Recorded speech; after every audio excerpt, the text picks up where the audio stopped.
Welcome to this very special edition of the KAJ Masterclass Live, the show which ensures that you profit from your time spent here with experts, either through their industry insights, information, or simply learning from them. And today we have Jacqueline Wagner. She is a founder and president of human resource consulting enterprise Wagner HR.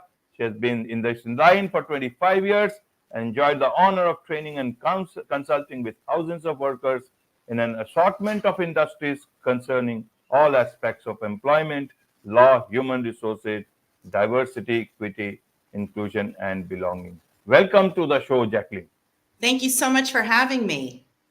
You are welcome. Welcome to the show. Welcome to India in this online form. And I'm sure not just in India, but a lot of people across the globe will benefit from what we are going to talk right now. We'll be talking about how one can prevent workplace lawsuits through emotional intelligence. But before we come to this, let's understand a bit about your journey, Jacqueline, so that people know who they are actually listening to. Thank you. So I practice employment defense in the state of California in the US. And I've been practicing, I represent employers, supervisors, and human resources representatives throughout the state of California. And then I branch out with my training platform nationwide and beyond. I actually have a few clients in India. And I've been doing that for 25 years. And I have a lot of pride in being able to, from the inside, impact the employee experience by helping employers, supervisors, and human resources professionals really cultivate the best in employees so that they can get the best work product. Right, right, Jacqueline. So now let's come to this human resource problem and especially lawsuits. So is employee engagement about all about lawsuits, or it is more about employee benefits and employee welfare? Help us understand. If an employer starts getting into mind that all I have to do is just to prevent lawsuits, how will they even come down to thinking of employee engagement and employee welfare? How Yes, could you be a good employer? that's a great question. So for 25 years, part of my job has been to help employers prevent getting themselves sued for discrimination, harassment, and retaliation, and wage and hour claims rather. And I have found over the course of time that the most effective way to prevent lawsuits from happening is by both the employers, supervisors, and human resources professional cultivating their own emotional intelligence, and for them to cultivate emotional intelligence in their employees. And let me catch your audience up on what I mean by emotional intelligence. So in the 1990s, now renowned author Daniel Goleman sort of recoined the phrase. It had been used in parlance in psychology for a while, but he sort of coined the phrase with how it related to employment. And emotional intelligence means not the substance of what you learn, not the hard skills that you learn, but the soft skills that you learn. Your emotional intelligence in the workplace will actually help you be more effective in the workplace than will your hard skills. Because if you have great hard skills, but you're sort of problematic to work with, you're not going to get very far. The 5 aspects of emotional intelligence are self-awareness, self-regulation, empathy, motivation, and social skills. And if you can cultivate those 5 components of emotional intelligence, you'll be very, very successful. So folks like employers, supervisors, and human resources professionals that want to be the most effective leaders in their organizations are going to really hone in on their self-awareness. That is, how am I being perceived by folks who work for me or folks I'm leading? And on the other side of that same coin is the component of empathy.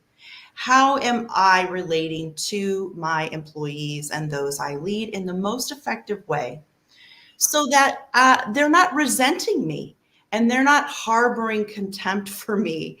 And so that when we come to a place of conflict, that self-regulation place, my employee will give me the benefit of the doubt, and we can work through that conflict versus them immediately thinking, oh, this is because they're discriminating against me or harassing me or retaliating against me. Rather, the employee is giving the employer the benefit of the doubt. Conflict is being resolved internally. There's a respect and harmony in the workplace, and employees are less likely to sue. Right, right, Jacqueline. So, who has to learn in EQ more? Is it the employee or the employers? And It's if both. Yeah. I always say that the way an organization is run from the top down is the way the organization is going to go.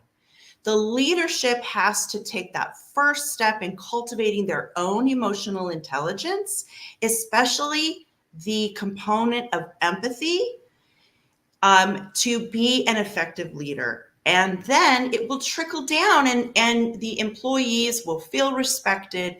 They, in turn, will want to cultivate their own emotional intelligence.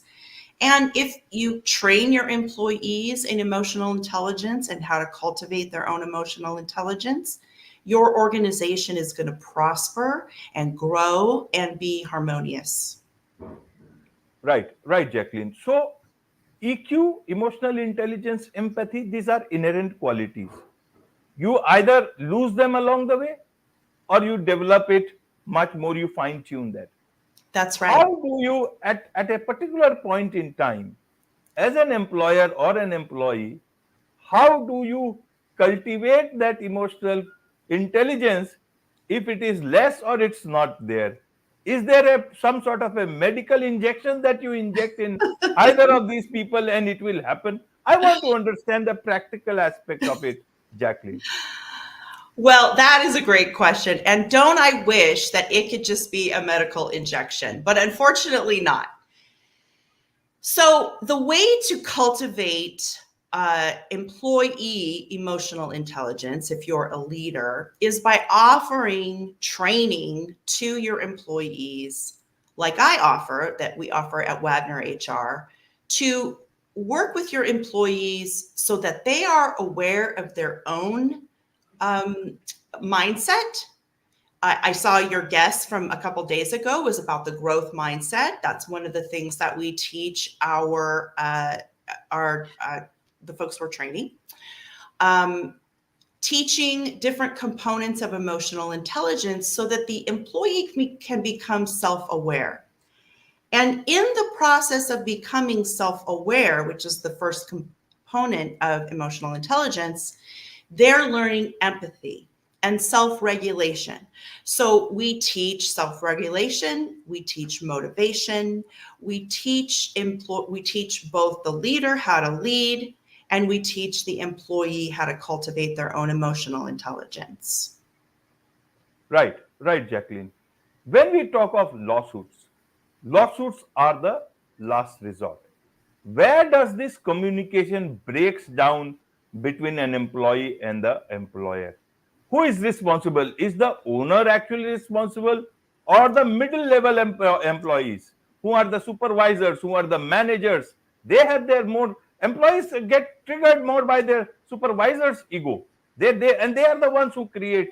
So isn't that the owner's job to make sure that the supervisors do not consider as super beings themselves and start harassing employees, because that is what they say is installed in the minds of employees, and then that leads to a lot of all these lawsuits and all. I want to understand this.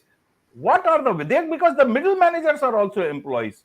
How is it that you can rein them so that you are able to take care of the people who are reporting to them? It's not in the, I would not generalize it, but this is what a lot of times happens. Employers or the top bosses do not directly lead to a deal with a lot of employees who actually go and file lawsuits.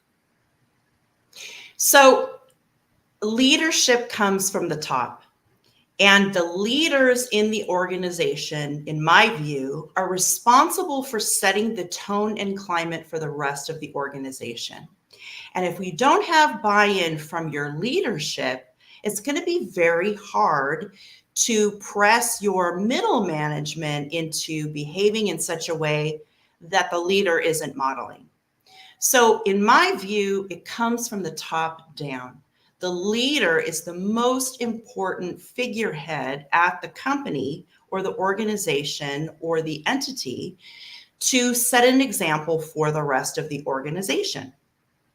And then they train the employees who are in middle management, who are also in a leadership role, to conduct themselves consistent with the modeling of the upper leadership.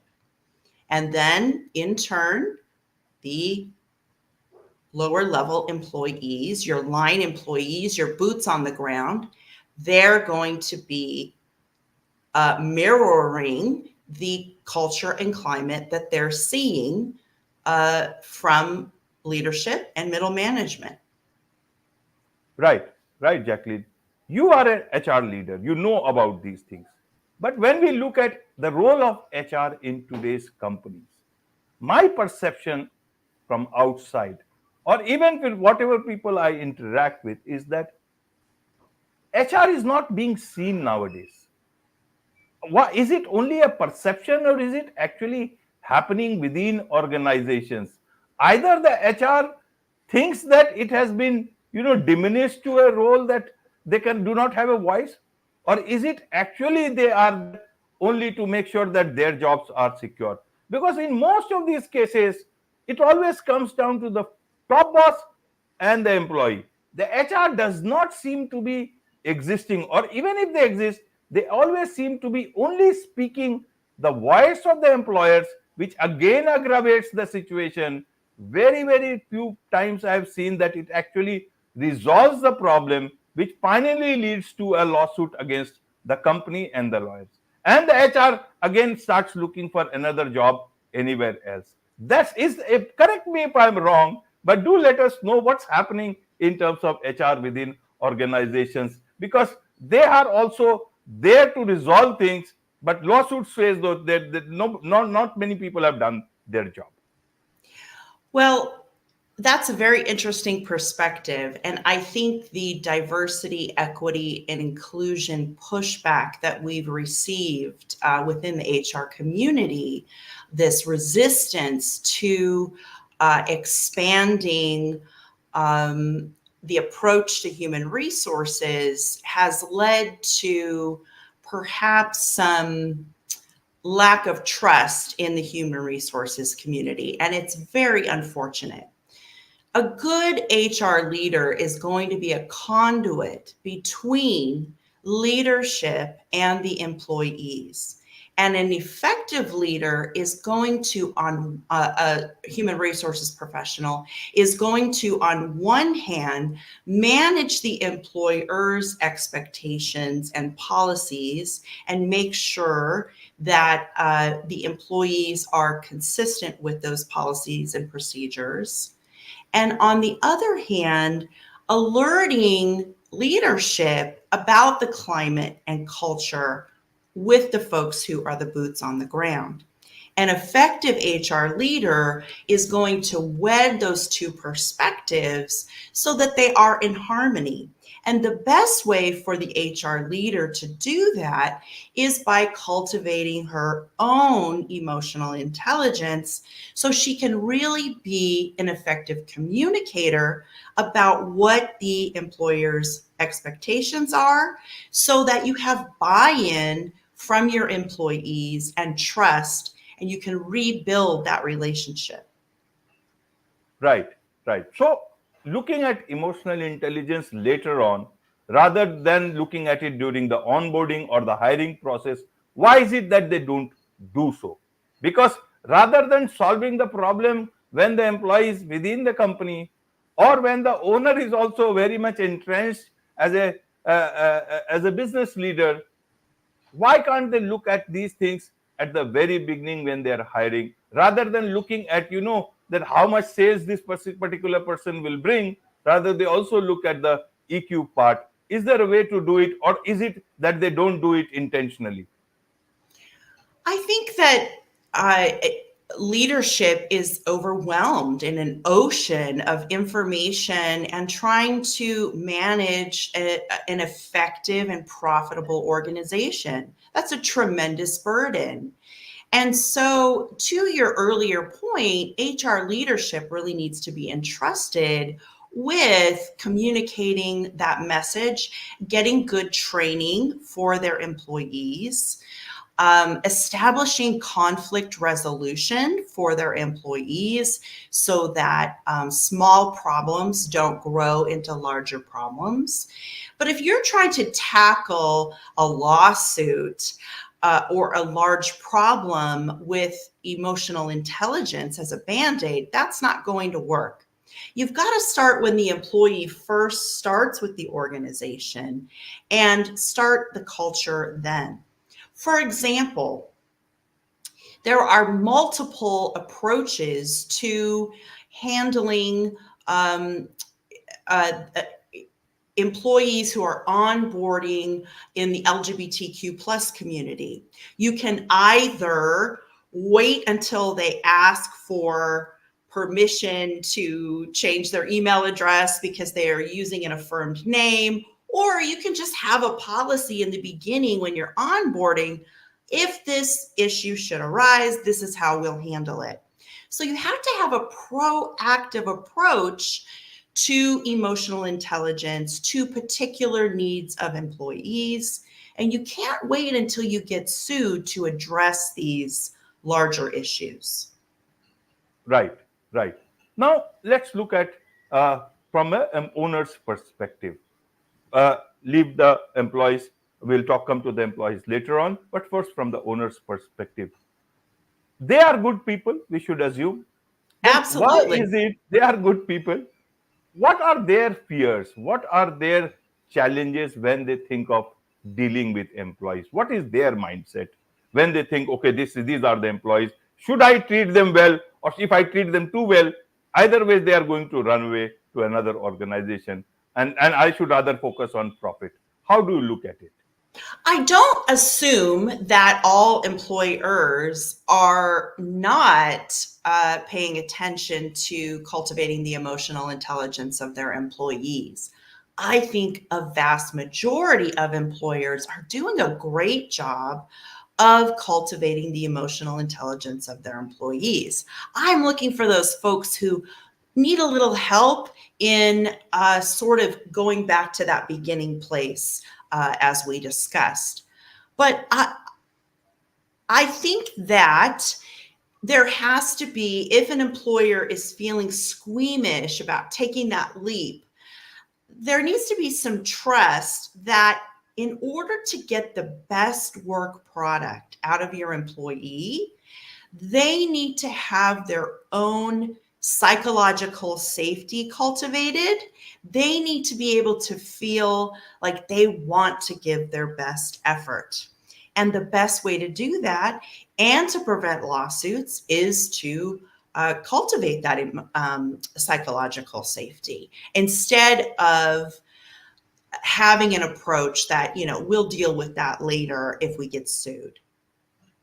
Right. And now coming to the employees part. They are also very good people, most of them.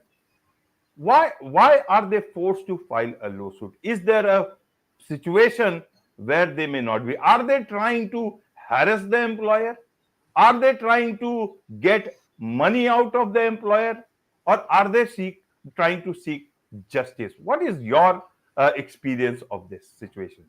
In my 25 years of practicing employment defense, Unequivocally, I can tell you that had the conflict at the time, where things started to go south, had that conflict been addressed through the lens of emotional intelligence, it would have gone a completely different way. Most employees who sue just want to feel heard and seen, and that they matter, and that they're important, and that they have an important role in the organization. They don't sue because they want to get money, or they are trying to pull a fast one on the employer. They're suing because they didn't feel heard, they didn't feel seen, they didn't feel included. They felt as though they were invisible. And in order to ensure that your employees have psychological safety so that they do feel seen and heard and valued, you have to provide them appropriate training. You have to make sure that there's conflict resolution in place so that when those sticky situations do erupt, and they will, there's a mechanism in place to ensure that it doesn't get worse. And in my 25 years of practice, I've seen that there's so many opportunities where things could have been resolved early on, but because they weren't resolved, the employee is left with no choice but to think, well, it must be because I'm a woman, or it must be because I'm a member of the LGBTQ plus community, or it must be because of my ethnicity that I was treated this way. Because if they're not seen and heard and valued in their perspective about why they're being treated that way, or that they're being treated that way at all, they're going to assume that it's because of one of those protected categories, as they're called. Wonderful. That's a very nice point you make, Jacqueline. And I'm sure a lot of people must understand this. When you push someone against the wall, their mind will start telling them so many things. And any of the things can amplify too much into their minds to go and file a lawsuit. Be that as it may, when does Jacqueline come into the picture? Is it after the bloodbath or before the bloodbath begins? So I've spent the vast majority of my career wearing both hats, pre and post lawsuit. And when I decided to kind of hang my own shingle and go out on my own, I decided to focus on that first part of the situation, pre-lawsuits. So we're handling at Wagner HR trainings, investigations, conflict resolution, employee handbooks, all of those things that I was talking about cultivating. And the most profitable return on investment for employers is going to be that employee training, getting folks to really cultivate that emotional intelligence. That's really the lane I want to be in.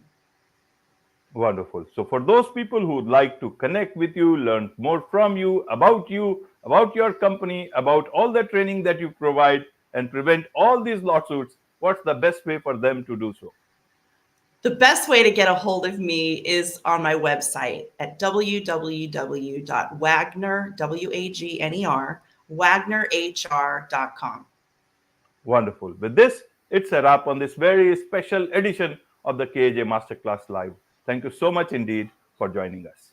Thank you so much.